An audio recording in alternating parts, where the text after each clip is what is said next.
There is a hidden history that's been deliberately obfuscated from the peoples of the world, and that's why I am on the trail of a Nephilim.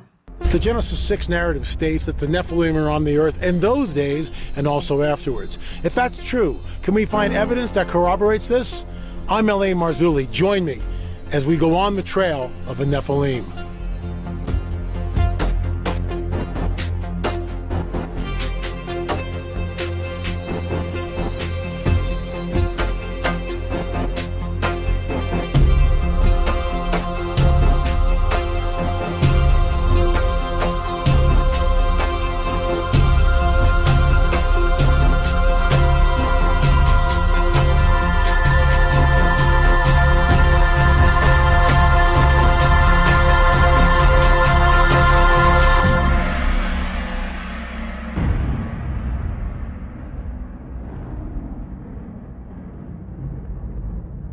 So, welcome to On the Trail of a Nephilim. I am your intrepid host, L.A. Marzulli. A fan of the show sent me a clipping, a page from this book, and I immediately ordered it after having read the page. And I'm going to read that page to you.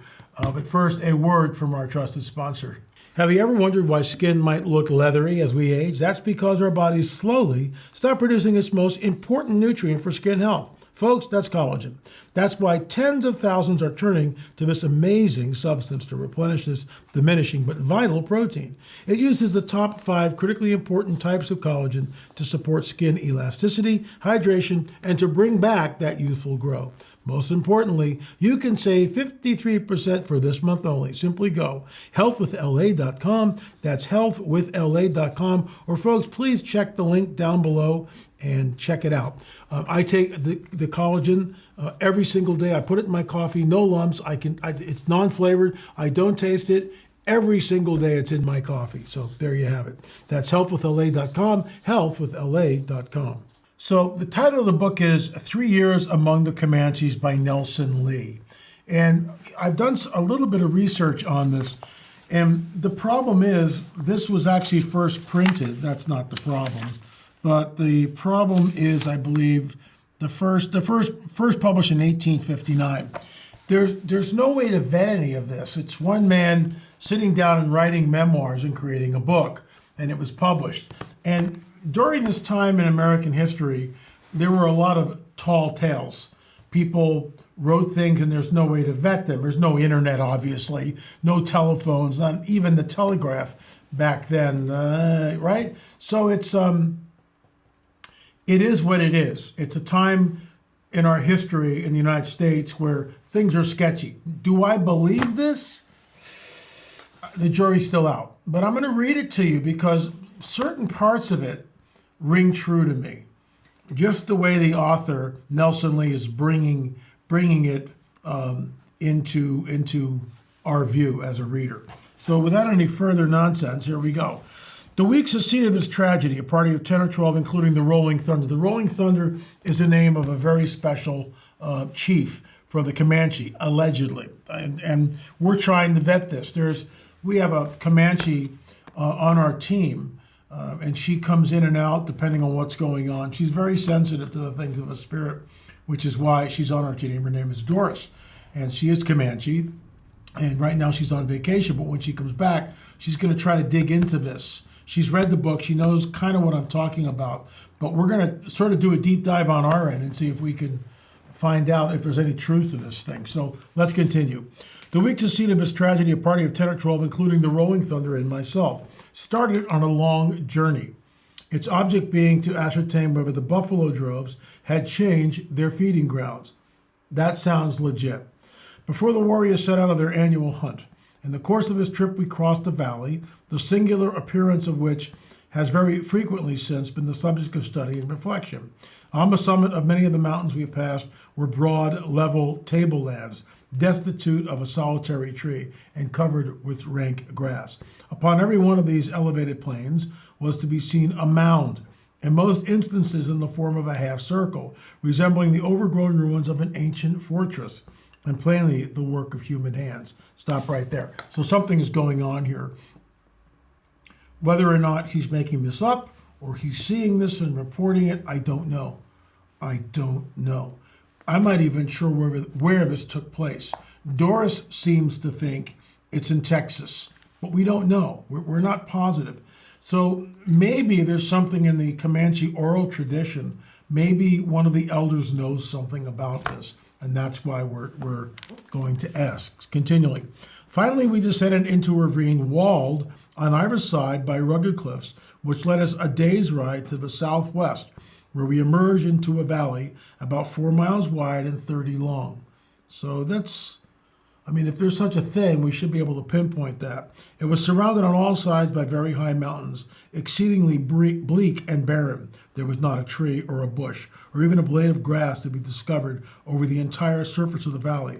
It was covered to the average depth of 15 feet, as near as I could judge, with broken pumice stone, a substance precisely similar to the lava of Vesuvius. That it was a result of volcanic eruptions there was no possible doubt, inasmuch as numerous tracks down which had flowed from the mountaintops were distinctly visible. So something happened, this volcanic, there was an eruption, and according to Nelson Lee, you could see where the lava came down.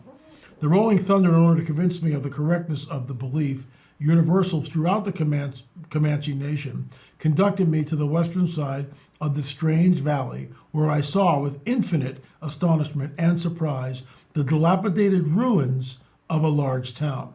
Let me stop right there.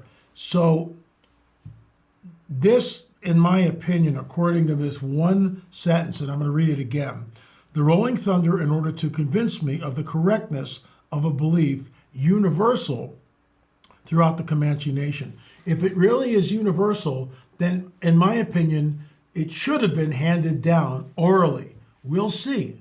And that's why we're on the trail. This could be a canard, or it could be something more.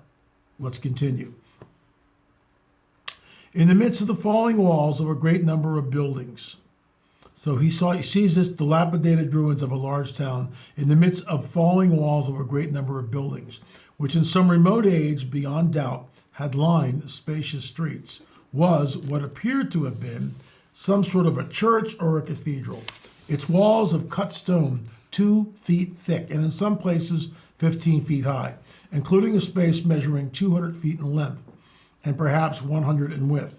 The inner surface of the walls in many places was adorned with elaborate carved work. He doesn't go into detail of what he was looking at. Evidently the labor of a master hand. And at the eastern end was a massive stone platform which seemed to have been used as a stage or a pulpit. In my surprise at beholding so unexpectedly these evidences of civilization in that wild region, I turned to the rolling thunder, the chief, and asked if he could explain it. This is why I'm reading this. Here's the payoff. Can I vet it? No, I can't. But that's why we're on the trail. That's what being on the trail is. We get something like this, and what do? This is written in 1859. You're looking at, 100 and almost 70 years, 160 years anyway, between allegedly when this was written, and if it's a canard, okay, fine. But we need to try to find out, what do the Comanche know about it? So here's the payoff. And Rolling Thunder continues. This is the legend of the Comanches, as he related it. Innumerable moons ago, a race of white men, 10 feet high, and far more rich and powerful than any white man now living here, inhabited a large range of country, extending from the rising to the setting sun. So is that the entire United States? Chief Joseph believes, as I do, that these race of white men, 10 feet tall, went from the Allegheny and the Lenape in the eastern states, right on the seaboard, all the way out here to the Channel Islands, where I discovered that photograph of Ralph Gooden leaning on a shovel, and in front of him is a very large skeleton in situ, which measured around 9 feet. So we know that the oral tradition of Native Americans all different tribes, seem to vet what we are reading here, but we don't know. Now, last week I talked about this, and there was one of the comments, and some guy, I can't believe LA is talking about a picture. The reason why I'm talking about that picture, my friend, is that picture was sealed basically in a museum box in the museum on Catalina Island. No one was going to. I discovered that picture. I brought that picture to light. I had that picture analyzed by 3 different guys. That's why it's so important to my work. Now it's copied and there's never any credit given to me. I was the guy who discovered the picture. Maybe another researcher would have gone into the archives and discovered it, but that's my discovery. Granted, I can't copyright that, but it'd be nice if someone would just go, yeah, L.A. Marzulli discovered this, because that was what we call due diligence. I was out in the field, cost me $1,000 to donation to the museum. I was happy to do that, just clearing the air here, folks. But I chartered a private plane. We flew around the island. I landed. I had wonderful people and met my guides and everything else. And John Borgina, it was fantastic. But we were back in the museum after hours in where, at that time, the old museum, where the vault was. And they were taking these museum boxes out of the vault. And I was going through everything. And that's when I went, oh my gosh, pay dirt. But I digress. All right. So he continues. I'll read that again. Innumerable moons ago, a race of white men 10 feet high and far more rich and powerful than any white race now living here inhabited a large range of country, extending from the rising sun to the setting sun. Their fortifications crowned the summits of the mountains, protecting their populous cities situated in the intervening valleys. They excelled every other nation which has flourished, either before or since, in all matter of cunning handcraft, were brave and warlike, ruling over the land they had wrested from its ancient possessors with a high and haughty hand. Compared with them, the pale faces of the present day were as pygmies, both in art and arms. They drove the Indians from their homes, putting them to the sword and occupying the valleys in which their fathers had dwelt before them since the world began. So, which I find interesting about this, that these Nephilim, or these giants, they're 10 feet. Let's call them giants. I believe that they're Nephilim, but that's conjecture on my part. I will certainly admit that. But a 10-footer, that sounds like a Nephilim. What's interesting is First Nation people are First Nation people. They're here before the Nephilim come into the land. And that's really cool to actually read. So let's continue. At length, in the height of their power and glory, when they remembered justice and mercy no more, and became proud and lifted up, the Great Spirit descended from above, sweeping them with fire and deluge from the face of the earth. The mounds we had seen on the tableland were the remnants of their fortresses, and their crumbling ruins that surrounded us, all that remained of a mighty city. Let me stop you right there. A couple of weeks ago, I did a special report, maybe more like a month ago. And in that report, I discussed the idea that all these sites, no matter where you go, it's always the same thing. The builders go into Teotihuacan, Mexico, or Pumapunku, and then they just vanish. No one knows what happens to them, just like in Chaco Canyon. Why did they abandon it? Why did they abandon the Great Circle Mound and the Octagon Mound? And we get this from Cyrus Thomas. Oh, well, Native Americans just built it. They just forgot that they had done so, and they assimilated into the tribes due to climate change. How do you know that? You don't know that. What I love about this is it leans, or it gives my theory about the Great Spirit coming in and destroying them through some sort of a natural, like a volcano or a flood, something like that.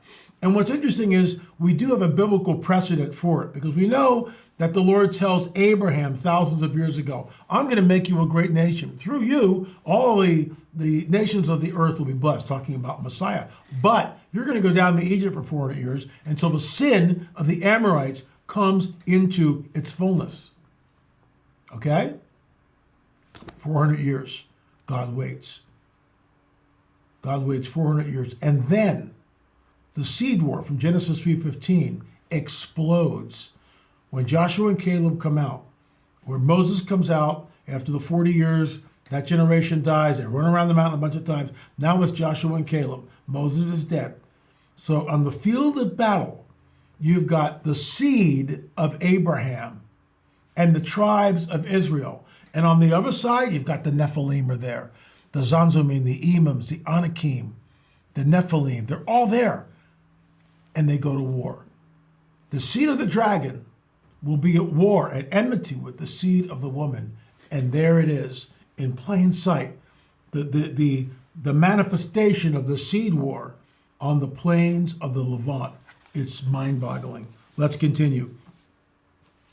In like manner, continue the rolling thunder, the day will surely come when the present white race, which is driving the Indian before it and despoiling them of their inheritance, in which in the confidence of its strength has become arrogant and boastful and forgotten God, will be swept from existence. For the Great Spirit is just, and as certainly as the rivers flow downwards toward the salt sea, or the sun rises in the morning and sets at night, so certainly will he yet restore the land of their fathers to the red man when the days of his affliction are past.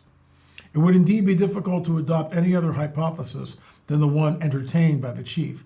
The evidence before me was too clear and palpable to be controverted.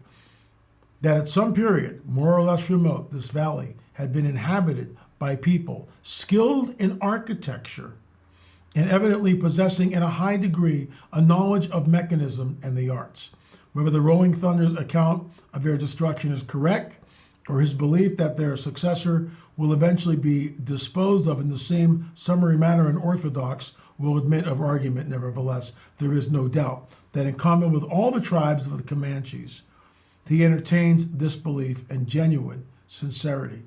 It is this unwavering faith in the future ascendancy of the red man and the final restoration to him of all the possessions he has lost, which prompts him to perpetual resistance, and which so often led the Rolling Thunder to explain, after I had described some marvelous invention, wonderful, wonderful, are the works of the white men, but the Great Spirit will destroy them all. And then they leave the area. Folks, I don't know whether it's real or not. It's got a ring of truth to me. You know, it really does. But that's why we're going to do a deep dive, and I will be reporting right here on the Trail of a Nephilim show. I just want to thank the people that alerted me to this. Hats off to you. If you shoot me another email, I'm sorry, I don't remember your name and I forgot it. But if you're watching this, shoot me an email, and I want to send you a free book or DVD of your choice. And we will get that out to you. We'll send it over to shipping. But what I ordered this immediately, 3 Years Among the Comanche by Nelson Lee. And that's the payoff to that book, in my opinion. I will be at the Prophecy Watchers Conference coming up. That is our last conference of the year. Then it's off to Israel. The tour is completely full. We're excited about that. And we'll be gone. And then, of course, when we get back from Israel, that's it for the rest of the year. There are no more conferences. We move into fire season and the high holidays. And I thank you for watching. I really do. Don't forget our eighth film in the On the Trail of a series, On the Trail of a Nephilim series, is out of Place Artifacts. You're going to want to check that out. Fascinating stuff. I will be talking very briefly about that at the Prophecy Watchers Conference. I think they're up to like 1,100 people. It's going to be a great time. And that's our tribe. That is my tribe. And I just love going there. Premillennial, there's just, you know, here we are. Pre-tribulation, premillennial dispensationalists right here. That's what I am. And if you're not, that's okay. I love you anyway in the Lord. But this is the gathering of our tribe. And I just love it. It's exciting. So don't forget the 5-box DVD set, and of course, Counter Mutilation film, the darkest film I've ever worked on.